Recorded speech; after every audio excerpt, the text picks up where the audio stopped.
ព្រះសិវៈព្រះនាមផ្សេងនិងប្រវត្តិកំណើតព្រះសិវៈឬក៏ព្រះឥសូរមានន័យថាក្សេមក្សាន្តករុណាព្រះសិវៈជាអាទិទេព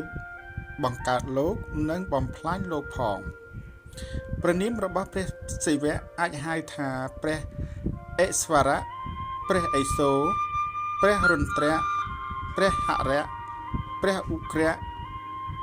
ព្រះអឃុរៈព្រះភៃរវៈនិងព្រះមហេស្វរៈជាដើម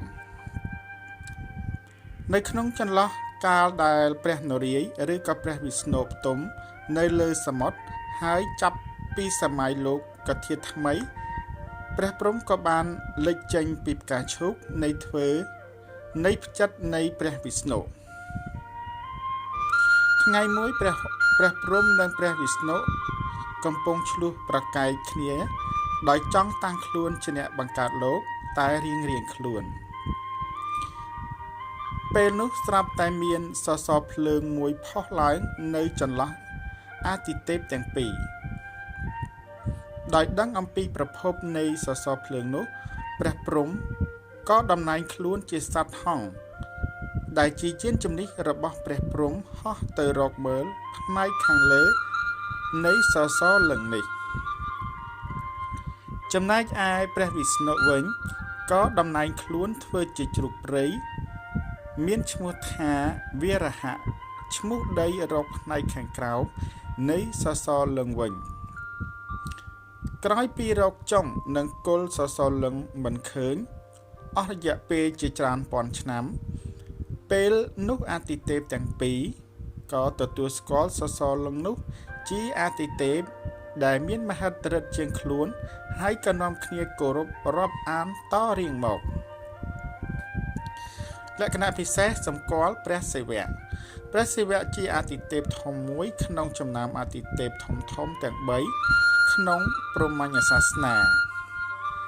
សិវៈមានន័យថាករុណាក្សេមចតុភ័យ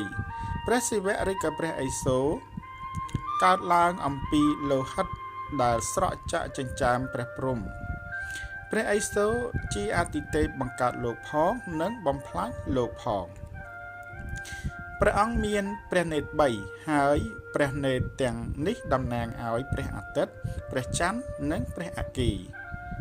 ដែលបានផ្ដល់ពន្លឺមកកាន់ផែនដីលំហអាកាសនិងផ្ទៃមេឃព្រះអង្គអាចមើលឃើញបច្ចុប្បន្នភាពអតីតកាលនិងអនាគតកាលផងដែរព្រះនេត្រទី3របស់ព្រះអង្គ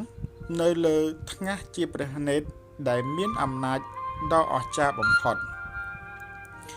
មហេសី2អង្គគឺព្រះម៉ែឧមានិងព្រះម៉ែគង្គា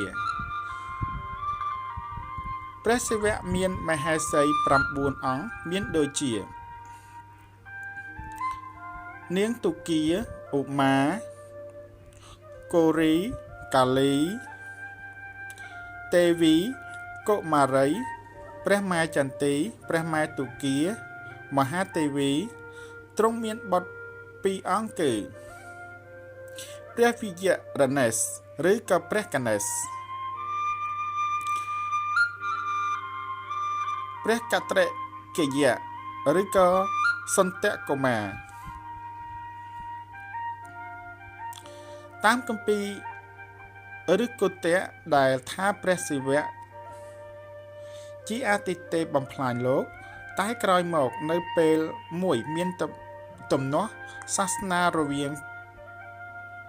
អ្នកគោរពព្រះព្រំអ្នកគោរពព្រះវិស្ណុនិងអ្នកគោរពព្រះសិវៈបានផ្ទុះឡើងដោយសិវៈបរិស័ទមានចំនួនច្រើនជាងបានទទួលជ័យជំនះទើបគេបន្ថែមងារថាព្រះសិវៈជាអ្នកបង្កើតលោកផងនិងបំផ្លាញលោកផងព្រះសិវៈជាបិតារបស់ពិភពលោកជាអ្នកកសាងពិភពលោកមានសេចក្តីក្នុងគម្ពីរព្រហ្មឈ្មោះសិវៈបុរាណមគ្គនិងឈ្មោះកថាសិរិទ្ធសាគរសម្ដែងថាទ្រង់ វះសាច់ភ្លៅឲ្យហូរឈាមមួយដំណក់ស្រក់ចុះទៅក្នុងទឹកកើតឡើងជាពងមួយហើយបែកទៅជាពីរចំហៀងមួយចំហៀងកើតជាសួរលោកមួយចំហៀងទៀតកើតជាមនុស្សលោកទើបកើតជាបុមៈប្រែថាបុរសបុមៈនោះបង្កើតជាប្រជាប្តីបង្កើតមនុស្សតមកអាស្រ័យជំនឿថាព្រះសិវៈជាបិតាលោកទើបព្រាហ្មណ៍និយាយប្រឌិតសាងអនុស្សាវរីយ៍ទុកជាទីរលឹកគឺធ្វើរូបសិវៈលិង្គព្រះឥសូរតម្កល់លើ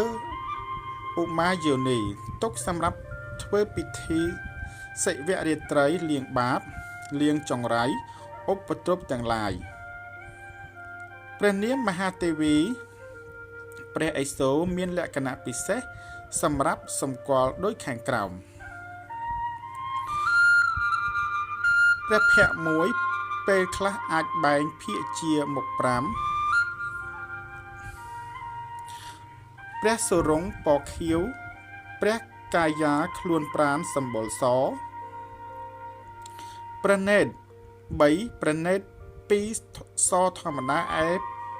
ភ្នែកទី3នៅចំកណ្ដាលថ្ងាសបិទជានិច្ចក្រឡេកឆេះហៅថាអគិនេត្រអំពរស្បែកខ្លាឬក៏ស្លៀក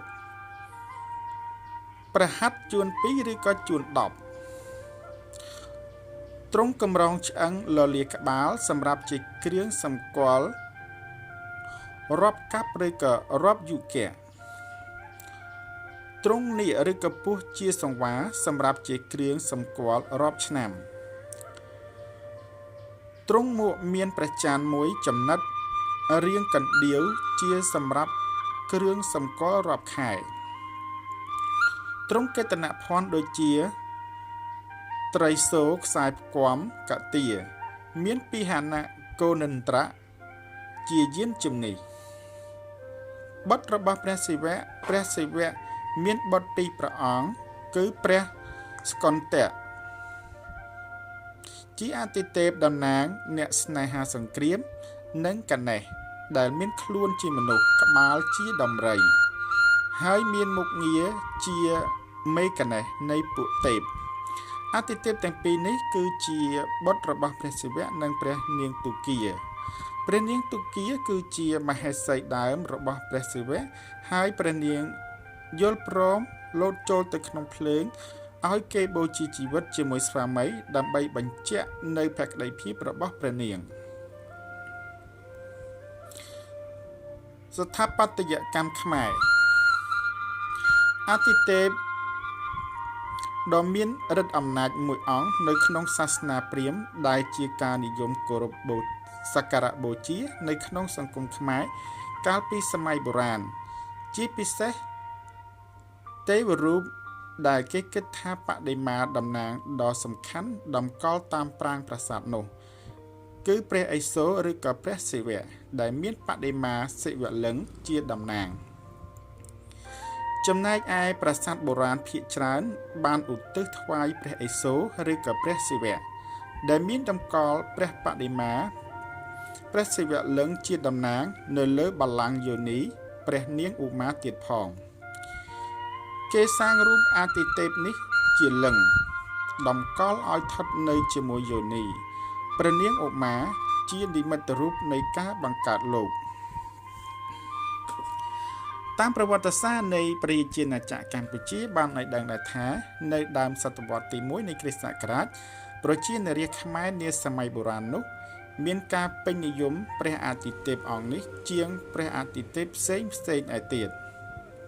ដែលសុទ្ធសឹងតែមានប្រភពមកពីប្រទេសឥណ្ឌាទាំងអស់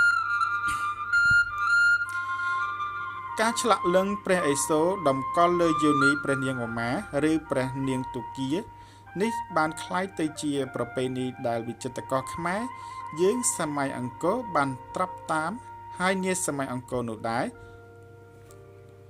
ត្រីសូរមុខ3ក៏ជាអាវុធឬក៏ជាវត្ថុ ស័ក្តិសិទ្ធិរបស់ពួកព្រាហ្មណ៍និកាយសិវៈផងដែរបើនិយាយមួយបែបទៀតក្នុងការគោរពបូជាលទ្ធិព្រហ្មខ្មែរខ្លះចូលចិត្តព្រះព្រហ្មខ្លះទៀតព្រះនរាយណ៍ក៏ប៉ុន្តែជាទូទៅការនិយមប្រតិបត្តិព្រះសិវៈឬក៏ព្រះឥសូរនេះគឺមានកម្រិតខ្ពស់ជាងព្រះអាទិទេពផ្សេងទៀតម្យ៉ាងទៀតរូបចម្លាក់លោតបុរេអង្គរជាច្រើនតាក់ទងទៅនឹងចម្លាក់ព្រះសិវៈក្រោមរូបភាពជានិមិត្តសញ្ញាគឺព្រះលិង្គដែលជាទម្រង់លក្ខណៈឬក៏ជាចំណែកមួយនៃសារពាង្គកាយរបស់ព្រះសិវៈដែលបង្ហាញឲ្យឃើញនៅអាទិទេពព្រះអាទិទេពអង្គនេះក្នុងសង្គមខ្មែរចម្លាក់នៃព្រះអាទិទេពចម្បងខាងលើនេះមានភាពសម្បូរបែបតាំងពីសម័យបុរេអង្គរមកម្លេះជាពិសេសចម្លាក់មានរូបរាងមនុស្សមានភ្នួងសក់ហើយមានកាន់ខ្សែផ្គាំនៅលើដៃនិងមនុស្សមានភ្នែក3លម្អដោយចំណិតព្រះច័ន្ទលើភ្នួងសក់និងគ្រឿងអលង្ការជាដើមមកដល់សម័យអង្គរជាពិសេសក្នុងរជ្ជកាលរបស់ព្រះបាទជ័យវរ្ម័នទី2ដែលជាព្រះមហាក្សត្រដ៏ល្បីល្បាញមួយព្រះអង្គទ្រង់បានធ្វើឲ្យមានការផ្លាស់ប្ដូរថ្មីមួយនៅក្នុងប្រព័ន្ធគ្រប់គ្រងសង្គមខ្មែរក៏ដូចជាខាងផ្នែកជំនឿសាសនាផងដែរព្រឹត្តិការណ៍ដែលបានកើតឡើងនាពេលនោះបានដក់ជាប់ក្នុងផ្នត់គំនិតនៃអ្នកដឹកនាំក៏ដូចជាប្រជានរាជខ្មែរទាំងឡាយហើយកតនាមរបស់ព្រះអង្គក៏មានភាពល្បីរន្ទឺនៅសម័យកាលក្រោយមកតាមសិលាចារឹកស្តុកកោះធំដែលចារនៅសម័យក្រោយបានបញ្ជាក់ឲ្យដឹងដែរថានៅចុងសតវត្សទី8ព្រះបាទជ័យវរ្ម័នទី2បានធ្វើការបង្រួបបង្រួមនៅក្រុមមនុស្សដែលបានបំបែកទឹកដីឲ្យទៅបានកោតូចនគរតូចទាំងឡាយឲ្យមករួបរวมគ្នាវិញនិងឈានទៅបង្កើតអាណាចក្រមួយប្រកបដោយឥទ្ធិពលនៅក្នុងតំបន់ក្រោយពីសម្រេចបាននៅការបង្រួបបង្រួមនេះព្រះអង្គបានសម្រេចប្រតិយជ្រើសរើសយកភ្នំគូលែនដើម្បីរៀបចំពិធីទេវរាជនៅឆ្នាំ802ក្នុងបំណងប្រកាសពីការបង្រួបបង្រួមជាតិនិងការមានឯករាជ្យដោយបានបញ្ជាក់ថាចាប់ពីពេលនេះតទៅអាណាចក្រខ្មែរលែងចំណុះឲ្យជ្រាទៀតហើយតាមរយៈព្រះរាជពិធីនេះព្រះអង្គបានក្លាយទៅជាព្រះមហាក្សត្រដែលជាស្ដេចចក្រពត្តិនៅចក្រភពខ្មែរព្រះមហាក្សត្រខ្មែរក្រោយមកទៀតបានយកគំរូតាមដោយបានធ្វើការរៀបចំព្រះរាជពិធីគោរពសិវលិង្គដែលជាវត្ថុពិសិដ្ឋសម្រាប់រាជដើម្បីក្លាយជាស្ដេចគ្រប់គ្រងទឹកដីបាទប្រិយមិត្តទស្សនិកជនទាំងអស់ជាទីមេត្រីបើសិនជាបងប្អូនទស្សនិកជនទាំងអស់ពេញចិត្តនៅវីដេអូខ្ញុំបាទក៏ដូចជា Channel សុគន្ធអង្គរសូមបងប្អូនធ្វើការចុច Subscribe និងបើករូបកណ្ដឹងដើម្បីទទួលបាននៅវីដេអូថ្មីៗក្រោយៗជាបន្តទៀតបាទសូមអរគុណ